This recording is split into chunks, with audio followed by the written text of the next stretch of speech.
Exit poll का पहला आंकड़ा हम आपके सामने रखने जा रहे हैं। 6:30 बज चुके हैं और उत्तर प्रदेश चुनाव का पहला एग्जिट पोल। बटेंगे तो कटेंगे नारे की लहर उत्तर प्रदेश में दिख रही है।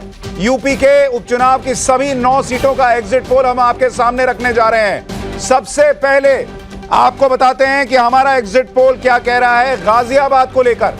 गाजियाबाद में संजीव शर्मा वर्सेस सिंहराज जाटव वर्सेस परमानंद गर्ग, और हमारा एग्जिट पोल दावा कर रहा है कि गाजियाबाद में बीजेपी जीत रही है।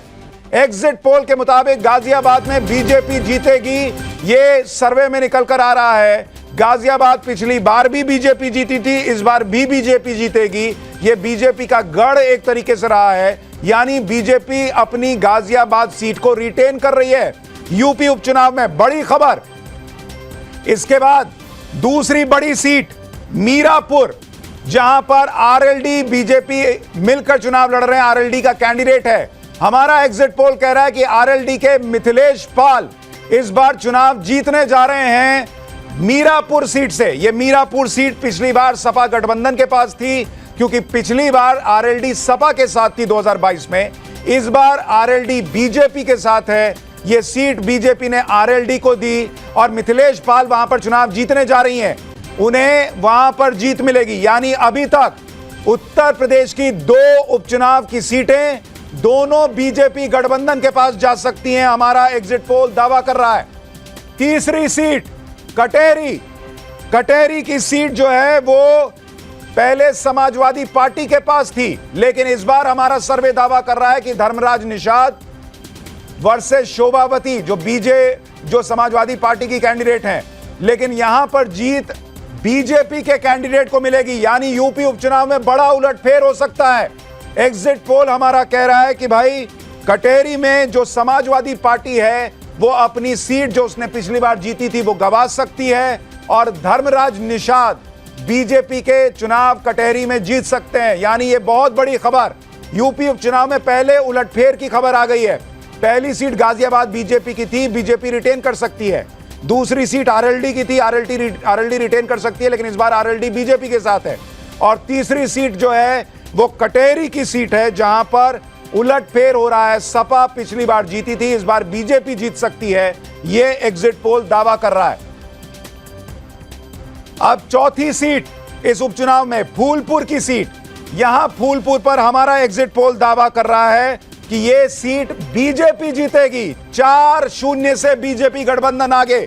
यहां पर बीजेपी के दीपक पटेल, मुजाफा सिद्दीकी जो सपा के कैंडिडेट हैं, उनको हरा सकते हैं। यह एग्जिट पोल दावा कर रहा है। फूलपुर की सीट पिछली बार भी बीजेपी के पास थी, इस बार भी बीजेपी के पास, यानी 4-0 से अभी तक के एग्जिट पोल में बीजेपी उपचुनाव में आगे।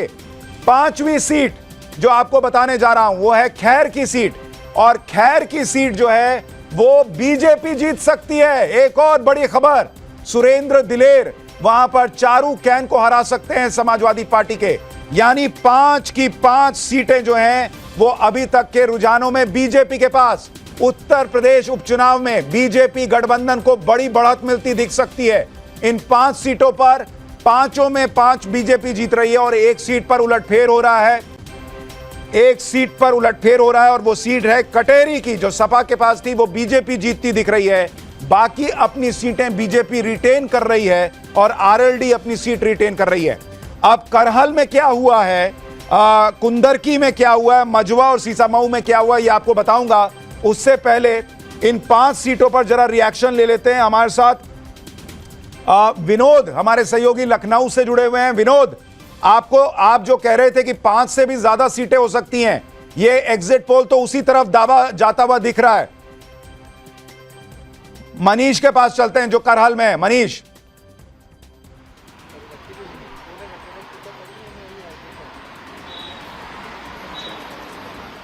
की मुख्यमंत्री योगी आदित्यनाथ जैसे लोगों से मिले, लोगों को अपने साथ जोड़ा, नारे के जरिए कनेक्टिविटी जनता में रही, और वोटों का जो गुना गणित होता है उसे अपने पक्ष में करने की जो कवायद देखी, उसी का नतीजा एग्जिट पोल के जरिए यहाँ पर सामने है कि कटहरी जैसी सीट जिस पर समाजवादी पार्टी मजबूत हुआ करती थी। लालजी मरवा वहां से चुनकर आए थे, जो सांसद हो गए, वो समाजवादी पार्टी के खाते से जाती दिखाई दे रही है। और इसके पीछे वजह यही है कि जो मतदाता लोकसभा चुनाव में बीजेपी से छिटककर समाजवादी पार्टी में चले गए थे, अब वो शायद ओबीसी का वो तबका जो कि यादव अवधेश जी, आपको क्या लग रहा है 5-0 जो अभी तक दिख रही हैं सीटें, कटेरी सपा हार सकती है, आपको ऐसा लग रहा है?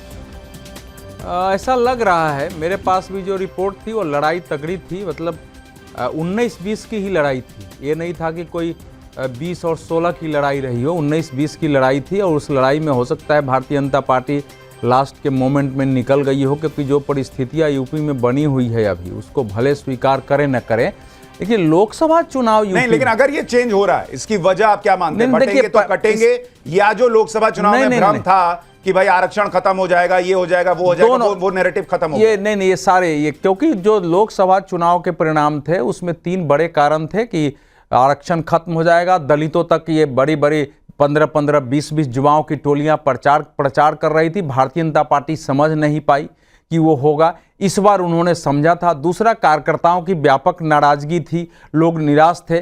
लेकिन फैजाबाद के जिस सांसद वो जीत के गए, उसके बाद जैसे समाजवादी पार्टी ने उनका उपयोग किया तो एक रिएक्शन लोगों में हुआ, जले पर नमक छिड़कने की तरह बार बार।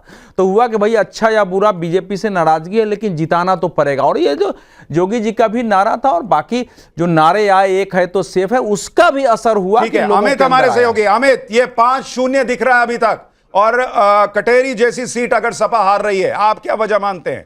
देखिए, इसमें मुझे लगता है 2 चीजें हैं। एक, अगर आप देखिए तो ओवरऑल पूरा जो इस बार का इलेक्शन का जो कैंपेन था वो इस तरह से लड़ा गया नहीं गया कि ये उपचुनाव है, बल्कि इस तरह से लड़ा गया कि पूरा आप जैसे विधानसभा चुनाव के दौरान होता कि मुख्यमंत्री खुद एक-एक सीट पर जा रहे थे।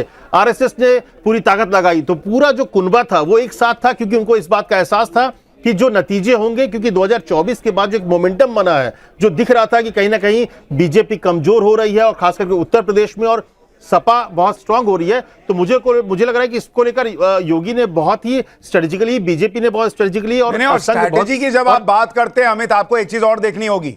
आज ही योगी आदित्यनाथ ने श्री राम मंदिर में जाके पूजा की है, और वो तस्वीर हम दर्शकों को दिखाते हैं। ये आज की तस्वीर है जब योगी आदित्यनाथ श्री राम मंदिर गए और उन्होंने पूजा की। राम लला का आशीर्वाद तो लिया ही है, लेकिन शायद लोगों को भी ये मैसेज गया कि भाई आप जब अयोध्या को भूल गए थे और बीजेपी के साथ यूपी में क्या हुआ था, वो इस बार नहीं होना चाहिए उपचुनाव में। वो भी शायद याद दिलाने का प्रयास किया गया इन तस्वीरों के जरिए, वो निकल कर आ रहा है। एक बार जल्दी से फराज किदवई के पास चलते हैं। फराज भाई, यूपी में तो मामला गड़बड़ दिख रहा है आपका एग्जिट पोल के मुताबिक। सुशांत जी, एक चीज का तो मैं आपसे चैलेंज शर्त लगा सकता हूं, हाँ, ऑन अ लाइटर नोट, कटेरी हम नहीं हारेंगे, पक्का। उसका रीजन 100%, आप मुझे बुलाइएगा। हाँ। जब रिजल्ट आ जाएंगे तो प्लीज आप मुझे बुलाइएगा, बिकॉज लालजी वर्मा एक बहुत टॉल लीडर है वहां पे, खासकर पिछड़ों के। और जो पीडीए हमारा है वो चला तो पूरे उत्तर प्रदेश में, लेकिन कटेरी में जो है वो भागा है। लालजी वर्मा जी की वाइफ चुनाव हार जाए, ये गले से नहीं उतर रहा है। मैं मतलब आप बोलिएगा तो मैं आपसे शर्त लगा लूंगा। ठीक है, आप शर्त, लेकिन बाकी 4 सीटें जो हैं वो बीजेपी रिटेन कर रही है, गठबंधन रिटेन कर रहा है, ये भी आप मान रहे हैं? नहीं, देखिए हम जो हैं वो कम से कम नहीं 7 सीटें जीत रहे हैं। कम से कम हम 7 सीटें जीत रहे हैं। 7 जीत रहे हैं? 7, मार्क माई वर्ड। क्योंकि आप देखिए, अच्छा, कौन से 2 हार रहे हैं वही बता दीजिए। नहीं, वो मैं कैसे बता दूं। लेकिन अभी जैसे मैंने आपने भी गाजियाबाद का जिक्र किया, जब एक 20 सेकंड दे दिएगा, जब हम ये बोलते थे हम फैजाबाद जीत जाएंगे तो लोग हंसने लगते। डिबेट में हम जाते थे, अरे फैजाबाद कहां जीतोगे, अयोध्या में तो अभी भव्य राम मंदिर बनाए, हाँ बनाए, लेकिन भगवान राम का आशीर्वाद हमको मिल रहा है। हम तो पहले भी बोलते थे, आज भी बोल रहे हैं, और फैजाबाद हम जीते। गाजियाबाद में भी बड़ा उलटफेर हो सकता है। क्यों? क्योंकि जो हमारी स्ट्रेटजी फैजाबाद की थी, श्री सिंह राज जाटों को हमने वहां पर उतार करके एक नया समीकरण बनाने की कोशिश की है। ठीक है, तो आप कह रहे हैं आपका पीडीए फॉर्मूला चलेगा और गाजियाबाद जो बीजेपी का गढ़ है वहां भी आप जीतेंगे। इससे पहले कि हम आगे बढ़े, जल्दी से हम